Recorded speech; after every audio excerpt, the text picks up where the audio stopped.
Hello friends, कैसे हो आप लोग।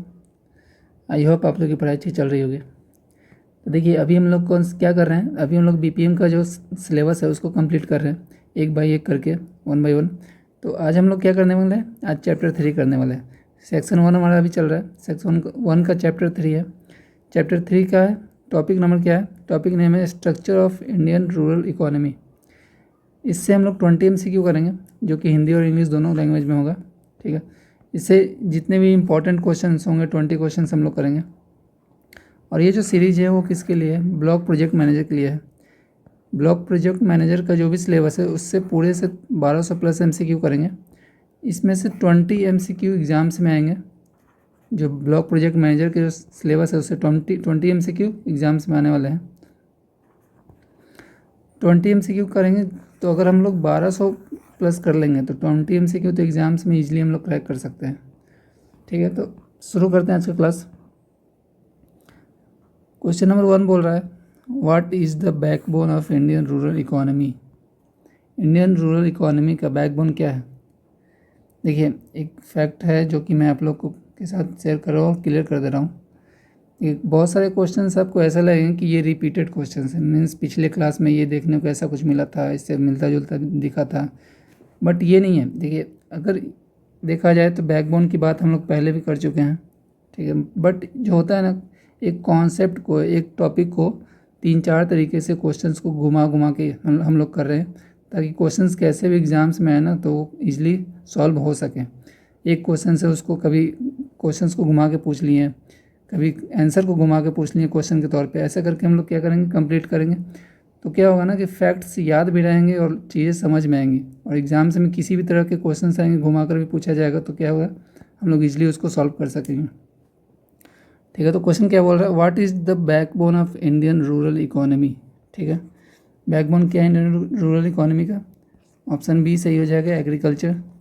देखिए, रूरल इंडिया में क्या है ना, रूरल इंडिया में क्या है कि गांव के जो लोग होते हैं, गांव के जो लोग होते हैं क्या होते हैं, एग्रीकल्चर पे बेस्ड होते हैं, एग्रीकल्चर पे बेस्ड होते हैं।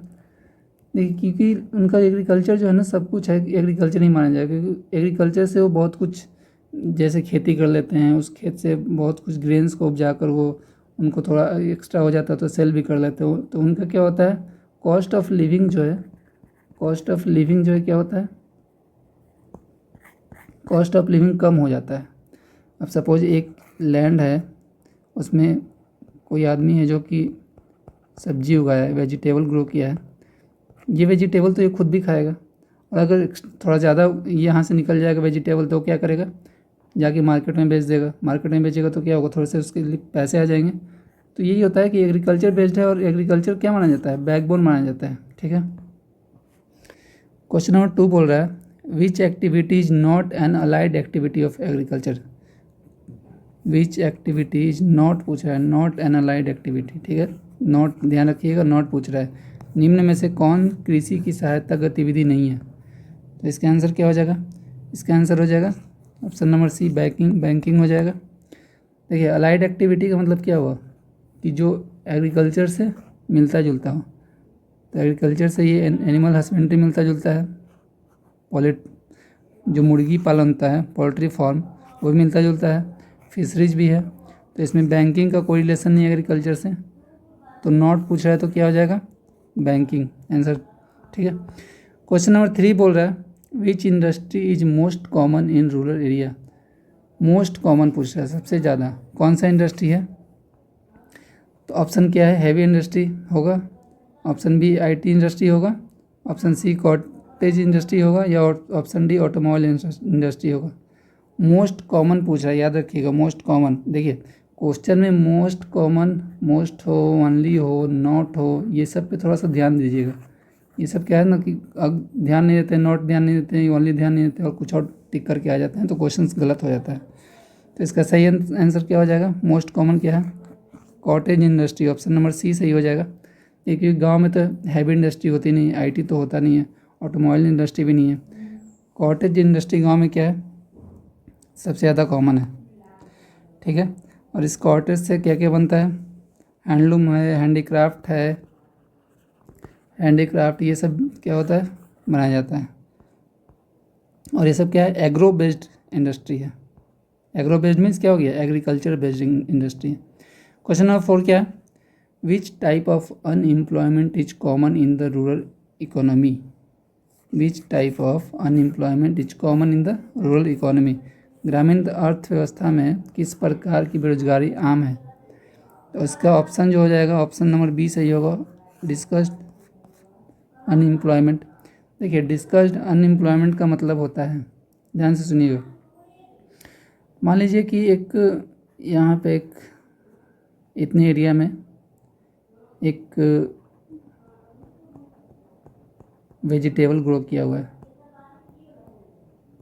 ठीक है। इसमें क्या है कि 2 लोगों का काम है, 2 लोग का ही काम है। हम जानते हैं कि 2 लोग मिलकर ये जो एरिया है, इतने वेजिटेबल जो ग्रो किया है, इसको आराम से तोड़ कर और टोकरी में रख के घर लेके चले जाएंगे।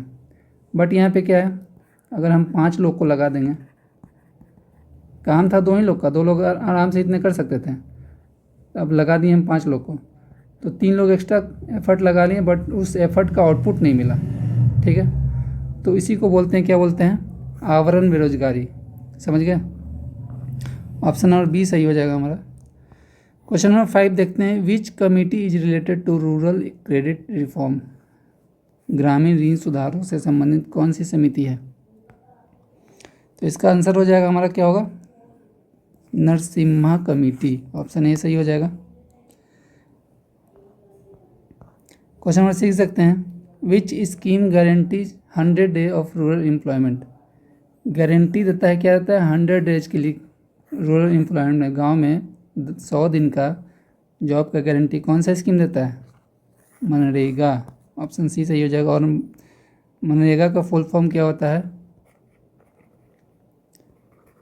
महात्मा गांधी नेशनल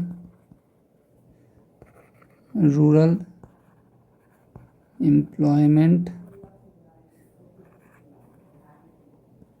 गारंटी एक्ट, ठीक है, याद रखिएगा। फुल फॉर्म बहुत इंपॉर्टेंट है, MG नरेगा का जो है फुल फॉर्म बहुत इंपॉर्टेंट है, पूछा जा चुका है, बहुत एग्जाम से पूछे जा चुके हैं, इसलिए इसको ध्यान में रखिएगा।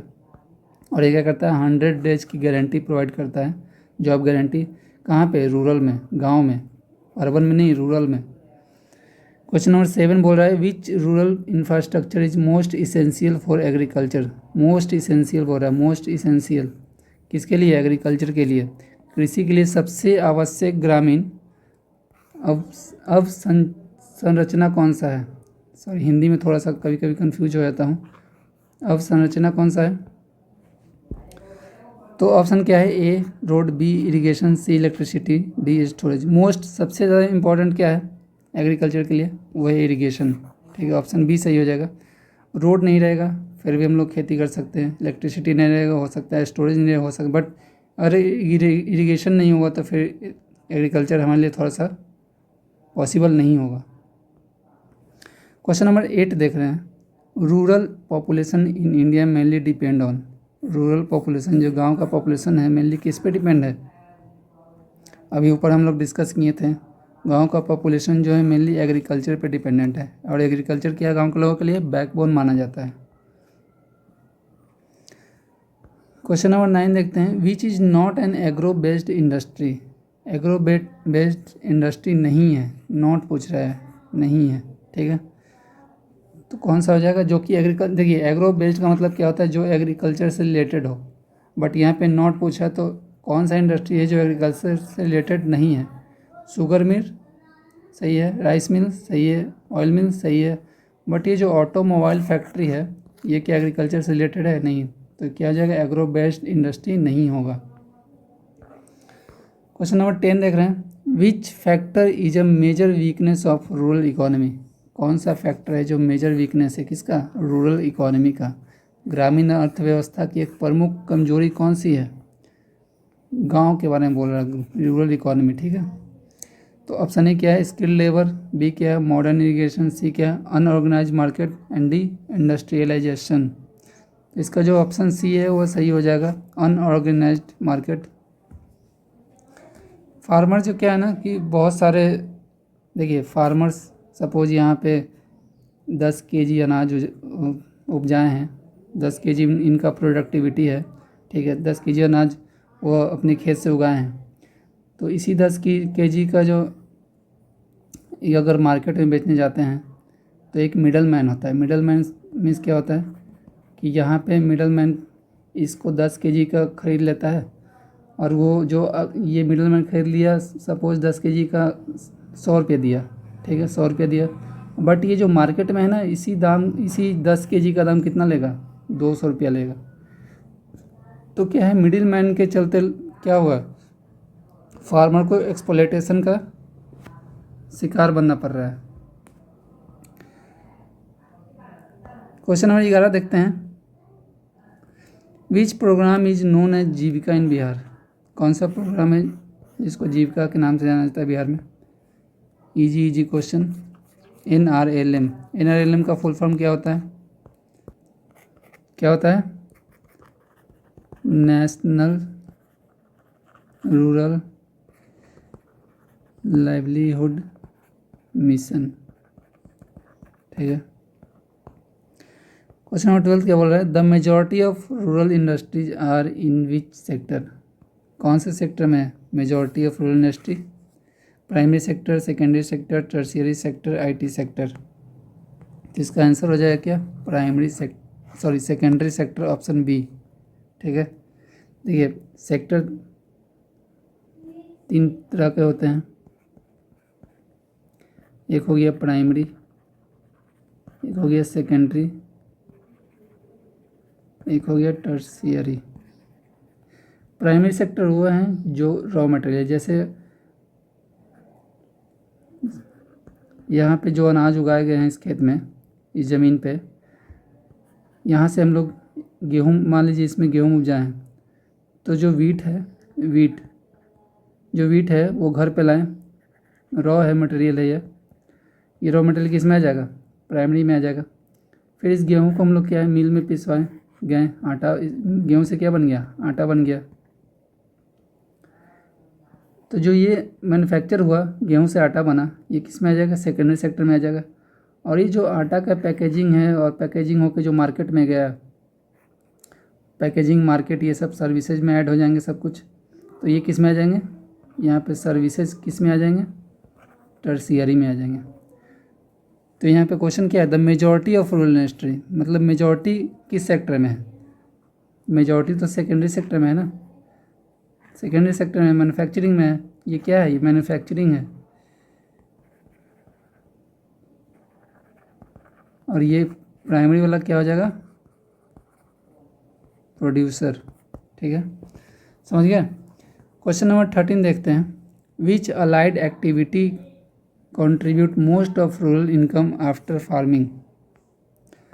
कृषि के बाद ग्रामीण आय में सबसे अधिक योगदान किस सहायक गतिविधि का है? कृषि के बाद पूछ रहा है, तो इसका आंसर हो जाए, देखिए गांव में सबसे ज़्यादा क्या होता है? गांव में सबसे ज़्यादा एग्रीकल्चर बेस्ड है, ठीक है, एग्रीकल्चर बेस्ड है।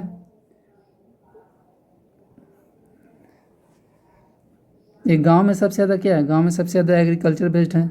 उसके बाद एग्रीकल्चर के बाद क्या है? एग्रीकल्चर के बाद सबसे ज़्यादा क्या होता है? एनिमल हस्बेंड्री होता है। लोग पहले तो खेती करते हैं गांव में, उसके बाद क्या है, गाय और भैंस ये सब पालते हैं। तो जो क्या पूछ रहा है, allied activity countries most of rural income after farming, farming के बाद क्या हो जाएंगे? एनिमल हस्बेंड्री, ऑप्शन बी सही हो जाएगा हमारा। पोल्ट्री, फिशरी, फॉरेस्ट्री, ये सब क्या है? ये सब उतना कॉमन नहीं है, बट ये जो एनिमल हस्बेंड्री है वो फार्मिंग के बाद आता है।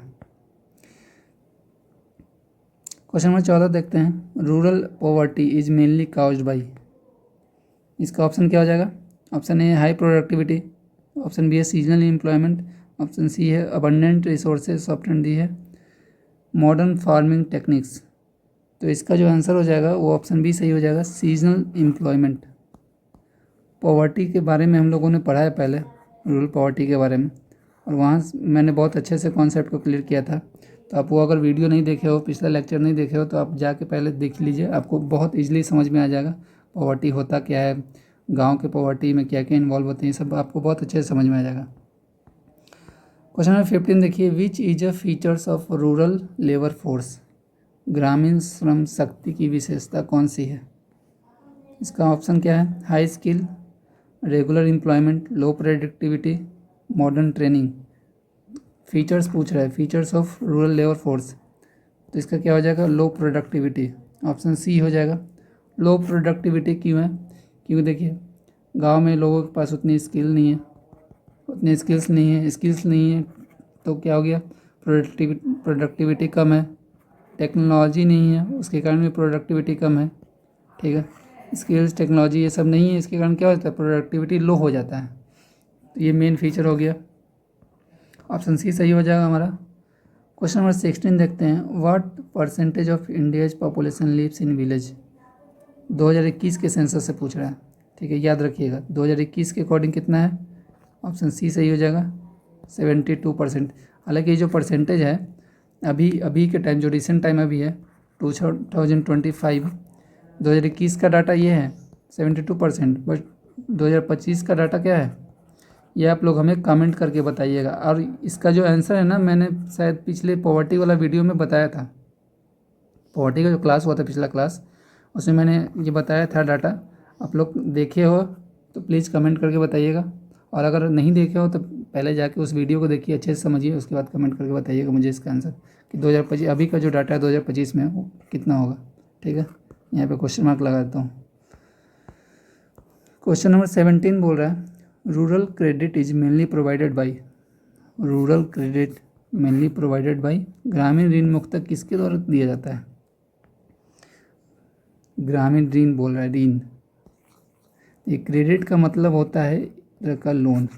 ठीक है, तो लोन गांव के लोग लोन कहाँ से लेते हैं? मनी लेंडर से लेते हैं। ऑप्शन बी सही हो जाएगा हमारा। और वो बैंक से तो लेंगे नहीं, इंडस्ट्रियलिस्ट से लेंगे नहीं, फॉरेन बैंक से लेंगे नहीं, तो अब क्या बचता है? ऑप्शन बी, मनी लेंडर से लेते हैं। इनके मनी लेंडर के से लेने का इनका थोड़ा सा प्रॉब्लम ये होता है कि वो जो इंटरेस्ट होता है ना, इंटरेस्ट इनको पे करना पड़ जाता है थोड़ा हाई कॉस्ट पे, ये भी एक प्रॉब्लम है। क्वेश्चन नंबर 18 देखते हैं, which scheme provides financial support directly to farmer? इसका आंसर क्या हो जाएगा? डायरेक्टली पूछ रहा है, डायरेक्टली, तो पीएम किसान। ऑप्शन सी सही हो जाएगा। ये सभी स्कीम्स हैं, नहीं सभी स्कीम्स हम लोग अभी जो हमारा दूसरा सीरीज चल रहा है area coordinator and community coordinator वाला, उसमें हम लोग एक एक स्कीम अच्छे से पढ़ेंगे, डिटेल में पढ़ेंगे। ठीक है, तो ये समझ गए कौन सा स्कीम है जो डायरेक्टली फार्मर को सपोर्ट कर रहा है? पीएम किसान।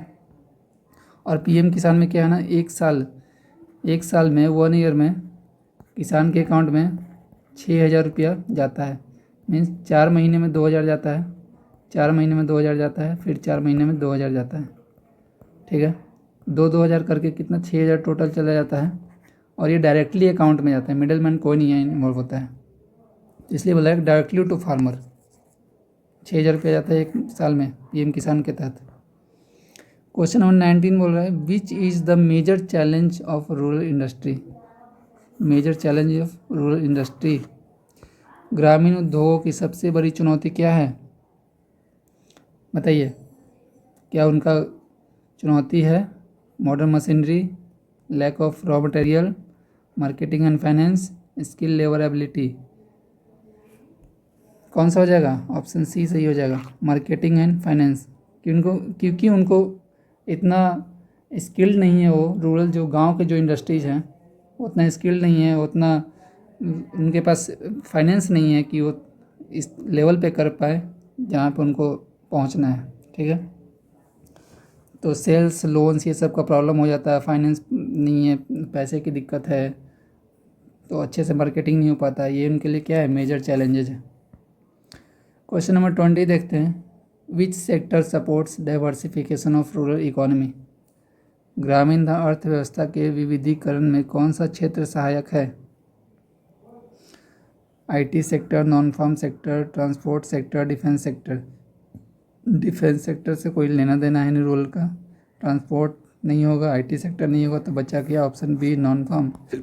नॉन फार्म सेक्टर इसका आंसर हो जाएगा सर सही। ठीक है, तो आज का हमारा जो ये है 20 क्वेश्चंस कंप्लीट हुआ। अगर आपको कुछ प्रॉब्लम हो क्लास में या कुछ ऐड करवाना हो, जो भी हो, आप कमेंट में मुझे बोल सकते हो। ठीक है, फिर मिलते हैं नेक्स्ट वीडियो में नेक्स्ट टॉपिक के साथ। तब तक के लिए पढ़ते रहिए। Bye bye.